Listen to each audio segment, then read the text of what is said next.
A escasos 10 días de la consulta del pacto histórico es el momento en que todavía no es claro cómo va a funcionar. De los 3 candidatos se retiró uno, Daniel Quintero, el exalcalde de Medellín, señalando que las condiciones no son apropiadas para elegir al candidato del Frente Amplio, sino bajo las condiciones establecidas por la Registraduría y el Consejo Nacional Electoral. Ya hay 39 millones de tarjetones impresos que circularán para los electores de esta colectividad, pero se cierne sobre el proceso la amenaza de que cualquier resultado sería demandable. ¿Qué caminos puede tomar la consulta?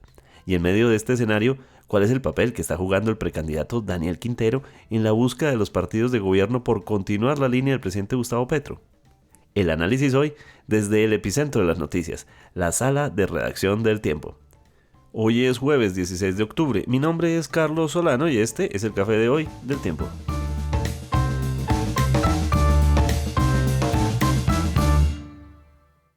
El Tiempo es un medio aliado de The Trust Project.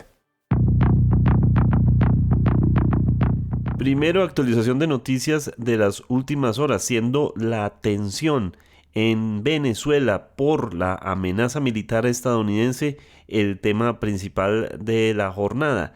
Aviones B-52 militares sobrevolaron territorio venezolano o espacio aéreo venezolano, lo que significó una señal de amenaza contra el país vecino, que calificó de gravísima violación la autorización del presidente Donald Trump también de ejecutar operaciones de la CIA en tierra. Esto se desprende de un informe del diario The New York Times que dice que el presidente Donald Trump autorizó operaciones encubiertas de la CIA en Venezuela. Sobre esto, el presidente Gustavo Petro también defendió al país vecino ante estas operaciones. Dice, no lo reconozco, pero no estoy de acuerdo con acciones violentas. Venezuela argumenta que cualquier intento de operación encubierta en territorio venezolano constituiría una gravísima violación del derecho internacional y de la Carta de las Naciones Unidas, y obliga a la comunidad de países a denunciar estas afirmaciones a todas luces inmoderadas e inconcebibles. En medio de una rueda de prensa que daba el presidente Donald Trump cuando estaba defendiendo los ataques con misiles a embarcaciones ligadas con su administración al narcotráfico en el Caribe, dijo y aseguró que está estudiando llevar su campaña militar a tierra. Dice, lo hemos frenado casi por completo por mar, ahora lo frenaremos por tierra. Lo dijo desde el despacho Oval, lo que generó toda esta polémica. Acerca de las relaciones diplomáticas con Israel, el presidente Gustavo Petro dijo que no habrá cambios en dichas relaciones hasta que cumpla con los acuerdos, relaciones que permanecen suspendidas. Mencionó, entre otras cosas, una situación que se desprende de lo que dice el presidente es no cumplir con los acuerdos, y es la no liberación del doctor Hussam Abu Safiya, quien está detenido por Israel. Una noticia que va a generar mucha polémica es que la Fiscalía decidió indagar cuentas en redes sociales que estén relacionadas o hayan estado relacionadas con haber difundido información falsa sobre el atentado al senador Miguel Uribe Turbay. El Tiempo conoció esta noticia criminal y el dossier, que incluye 104 publicaciones en redes sociales en las que se burlaban o daban a entender que esto era un autoatentado. El ente acusador aboca el presunto delito de calumnia. Esto después de que el abogado de la familia Uribe, el señor Víctor Mosquera, hubiese expuesto sus argumentos. Aún se desconoce el alcance que podría tener esta investigación, pero siendo así, pues se trata de intervención a redes sociales. Recordemos que en esos días, además del dolor que expresaban muchísimos de sus seguidores, también hubo una guerra de tweets y de publicaciones malintencionadas que hacían mofa del asunto o que daban a entender que esto pudo haber sido un plan, un complot o un autoatentado.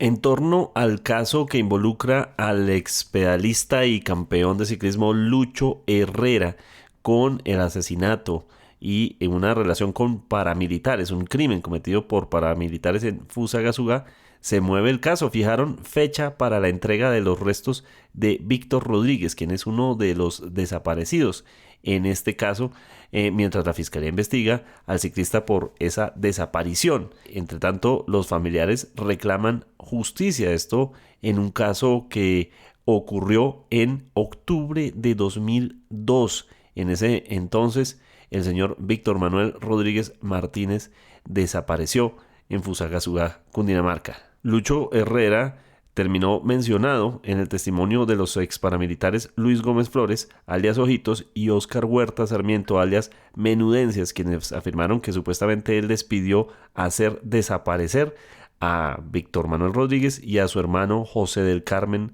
Rodríguez Martínez, quienes fueron sacados por la fuerza de su vivienda el 23 de octubre del 2002. También con ellos, dos vecinos más, Gonzalo Guerrero Jiménez y Diubiceldo Torres Vega, los cuatro desaparecidos desde entonces.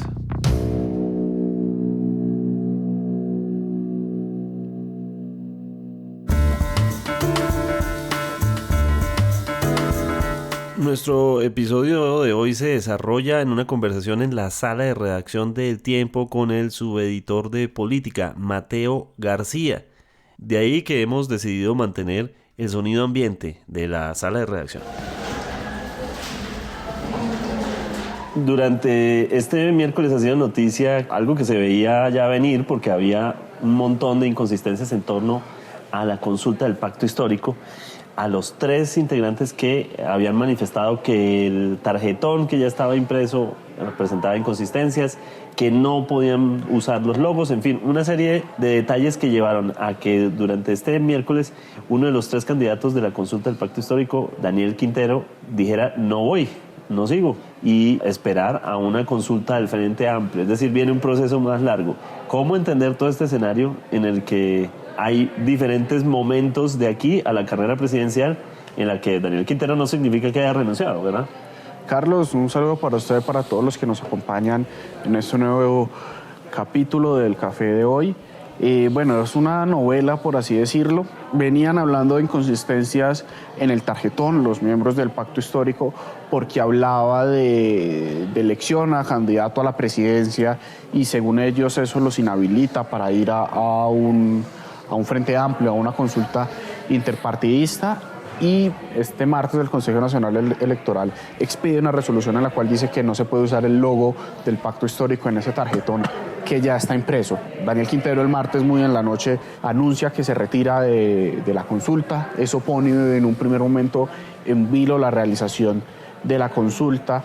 El mismo presidente Gustavo Petro sale y dice que eso es un golpe democrático. Ellos siempre han tratado de alimentar la narrativa de que hay un golpe a la democracia cada vez que el sistema judicial, el sistema legal, el sistema electoral le pone un pero a la consulta del pacto. Pero ya luego va transcurriendo la mañana y la primera en decir que sigue es Carolina Corcho, que insiste en que va el 26 de octubre a esa contienda, y después Iván Cepeda también sale y dice que está firme. Posteriormente el presidente Gustavo Petro dice la consulta está firme y yo voy a salir a votar. Esa es como toda la cronología de esto. Entonces la conclusión es que está firme esa consulta y todo indica entonces que va a ser Carolina Corcho contra Iván Cepeda en ese tarjetón, aunque va a aparecer Daniel Quintero en ese tarjetón porque el mismo registrador que insiste en que el tarjetón no está mal hecho, que el tarjetón fue aprobado también por el pacto histórico, no hay manera de reimprimir esos tarjetones en 15 días. El material electoral, de hecho, ya comienza a ser trasladado a las zonas más apartadas del país porque es una elección que tiene un censo electoral más o menos de 40 millones de personas e imprimir 40 millones de tarjetones y trasladarlo a las zonas más apartadas no es posible. De todas formas va a quedar un montón de dudas jurídicas sobre si pueden ir o no a una consulta interpartidista en marzo, porque lo que se va a hacer, según lo que nos dicen los expertos y según lo que hemos consultado, es que lo que va a pasar es una consulta interpartidista el 26 de octubre porque hoy no existe lo que es el pacto histórico. Entonces son varias fuerzas las que van a elegir a su candidato.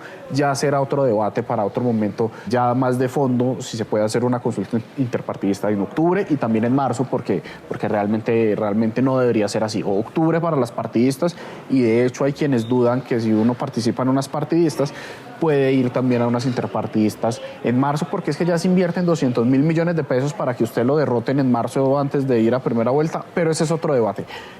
Lo cierto a hoy es que entonces vamos a una consulta el 26 de octubre para elegir listas al Congreso del Pacto Histórico y quién va a ser el candidato presidencial de la izquierda. Iván Cepeda, Carolina Corcho, aunque por ahí le están diciendo a Quintero que reflexione. Esto suena como al repechaje del Mundial, es decir, si Carolina Corcho o Iván Cepeda el 26 de octubre gana uno de los dos, ¿eso significa que uno de esos dos se enfrenta contra Quintero más adelante o cómo es esto? Yo creo que sería una fase previa a un repechaje, una fase que no exista, porque el repechaje para ir ya a la semifinal, por así decirlo, es las consultas de marzo, que son las interpartidistas, donde se van a enfrentar varias confederaciones, por así decirlo, para ponerlo en ese lenguaje de fútbol, varias confederaciones se van a enfrentar para ver quiénes van a esa recta final o a esa fase de grupos, que sería, por así decirlo, la primera vuelta.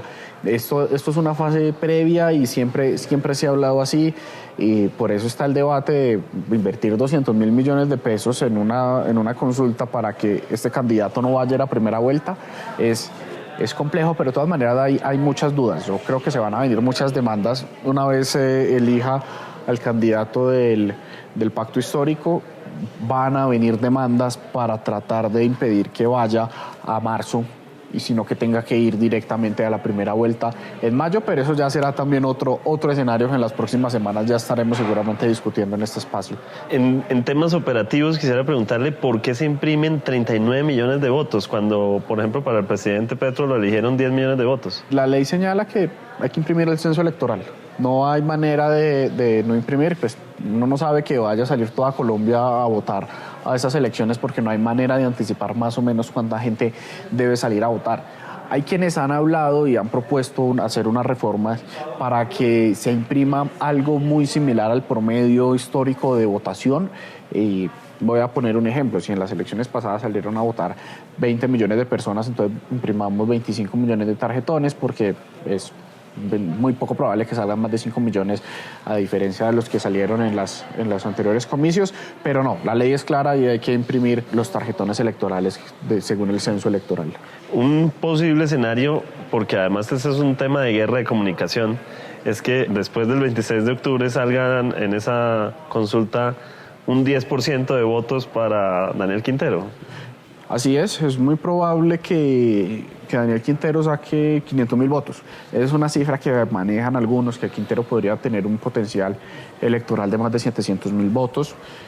Supongamos que saca 400.000 porque la gente fue y lo vio en el tarjetón. Realmente uno viéndolo en el tarjetón, las personas ahí no va a aparecer que se retiró, ahí no va a aparecer que la Registraduría no alcanza a pegarle un sticker para que no salga. No, es una logística muy grande. Ya ha pasado en elecciones cuando están impresos los tarjetones y las autoridades dicen que no puede participar cierta persona. Pasó en las elecciones regionales del 2023, ya había tarjetones impresos y inhabilitaron o anularon la candidatura de ciertas personas y estaban ahí. Esos votos quedan nulos.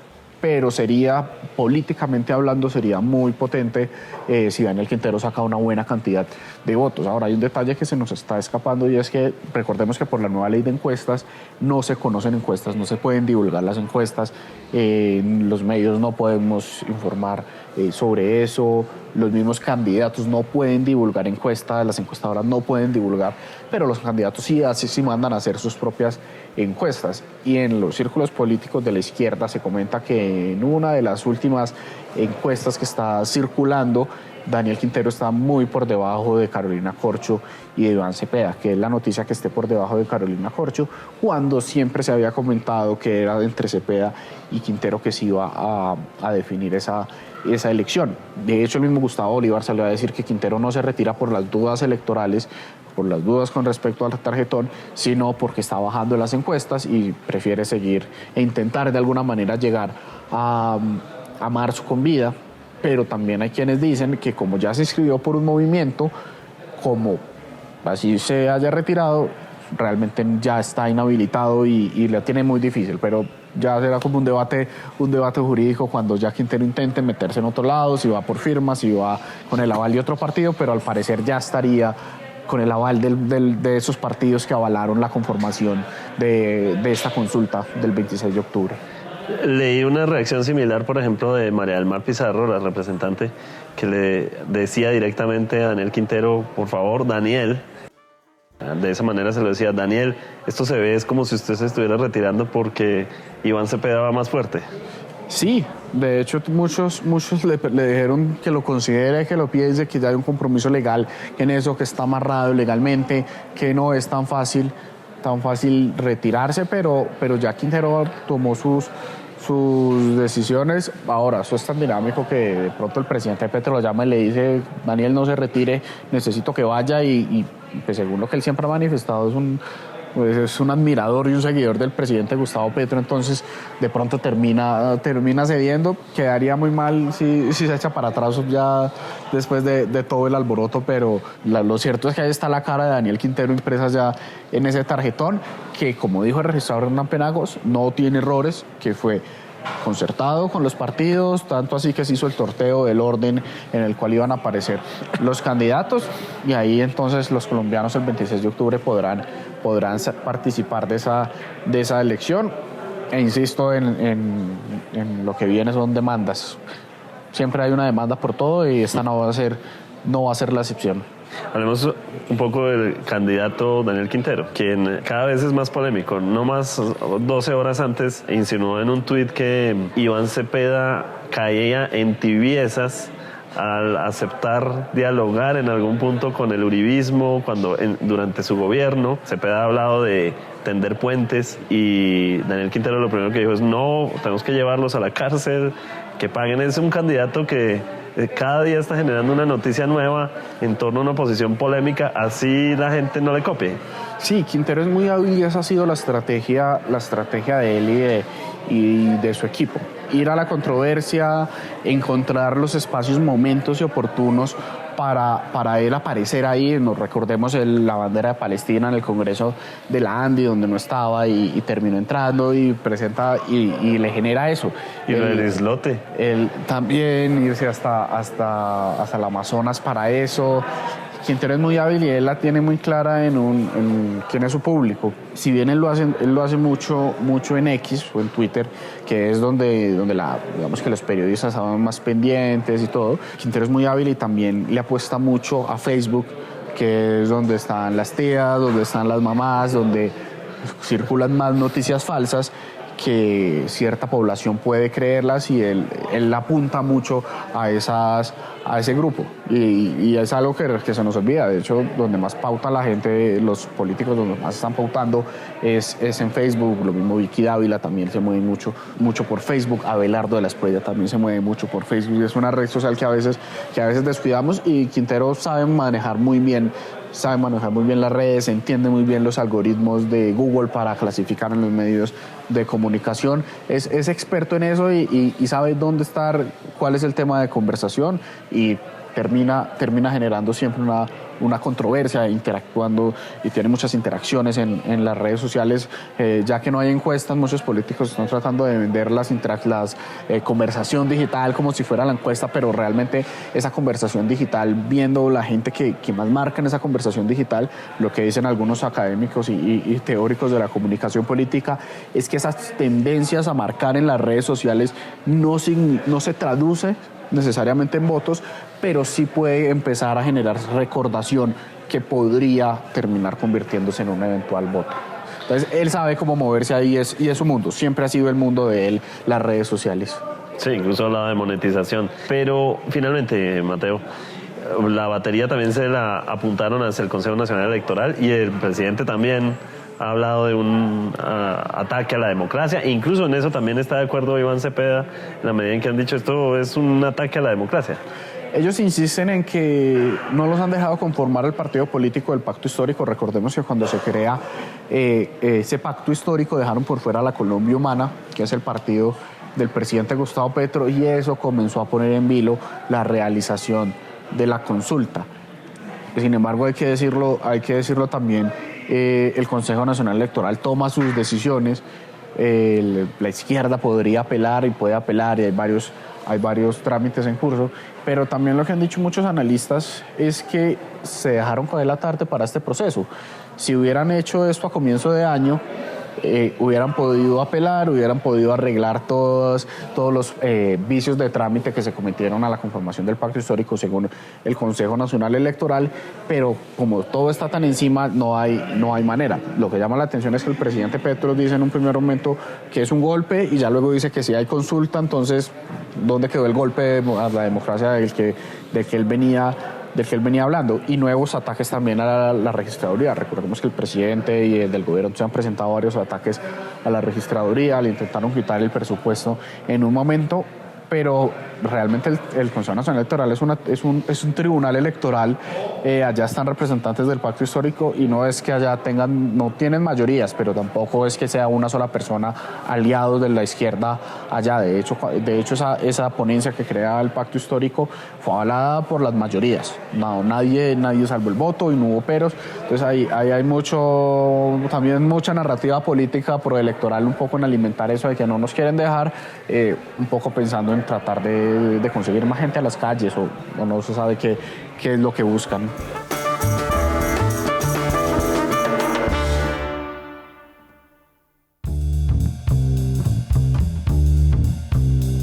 Gracias por acompañarnos en el café de hoy. Suscríbase en todas las plataformas de podcast y en el canal de YouTube del Tiempo. Nos encuentran también en Instagram y en X como @podcasteltiempo.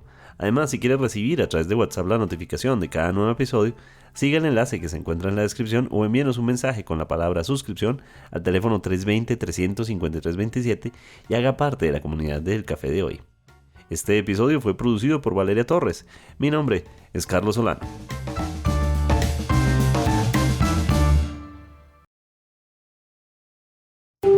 Podcast El Tiempo.